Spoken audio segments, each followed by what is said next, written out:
Bonjour à tous et bienvenue dans ce document. Au sommaire, déjà 2 années d'emprise à Kaboul en Afghanistan, les talibans règnent en maître et les libertés sont inexistantes, les talibans qui ont accepté les caméras de France 2.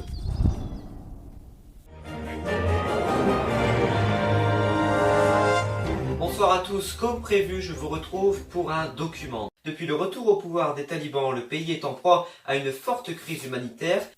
Il y a bientôt 2 ans, je vous présentais un document à la suite de la prise de pouvoir des talibans en Afghanistan. Aujourd'hui, la crise humanitaire sans précédent dans le pays persiste toujours. Extrême privation de liberté pour les femmes, mais vous le voyez, les talibans ont célébré il y a quelques jours de cela leur conquête.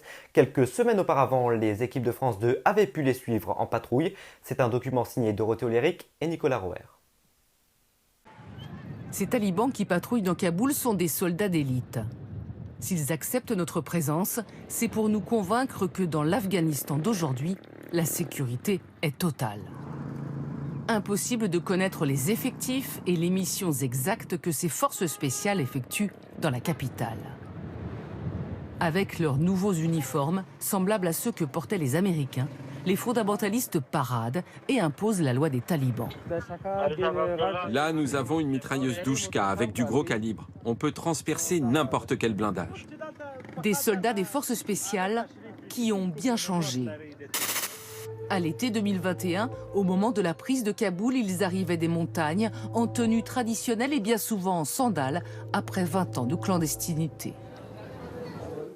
Kari Obaid est aujourd'hui le chef de cette unité de contre-terrorisme. Il sait que le monde a peur des talibans. Leur force, dit-il, c'est la patience, le courage et la religion. Nous avons été capables de vaincre les Américains, la plus grande armée du monde, parce que nous les avons combattus avec force.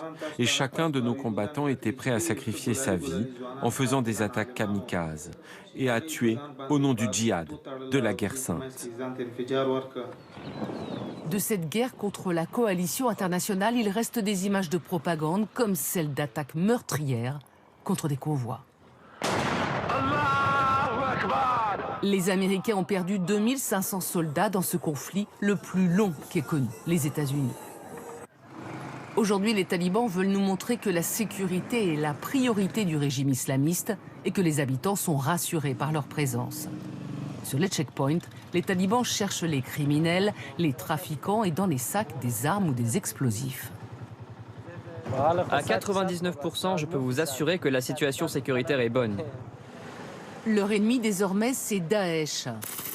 Des attentats secouent encore parfois la capitale. Mais pour faire face à cette menace, ils patrouillent jour et nuit. Les cellules dormantes de Daesh à Kaboul sont très peu nombreuses. Ils arrivent encore à commettre quelques attentats comme il y a 2 jours, une attaque qui a coûté la vie à 2 des nôtres. Mais ça arrive de moins en moins. N'ayez plus peur de nous, c'est le message que les talibans veulent nous faire passer. Ils acceptent ostensiblement ma présence en tant que femme et affirment même que les étrangers peuvent revenir. Ces hommes des forces spéciales vouent une immense admiration pour le ministre de la Défense, qui n'est autre que le Mollah Yacoub, fils du dirigeant historique des talibans, le Mollah Omar. Et il y a quelques jours, le ministre de la Défense a promis qu'il n'y aurait jamais d'attaque depuis l'Afghanistan vers l'étranger, une façon de se différencier des groupes islamistes terroristes. Voilà donc pour ce document signé Dorothée Olléric et Nicolas Roer. Merci à vous de l'avoir suivi. J'aurai le plaisir quant à moi de vous retrouver lundi prochain pour partager la semaine avec vous au programme de JT, de MAG ainsi qu'un document. Voilà, belle journée, bonne semaine, à lundi.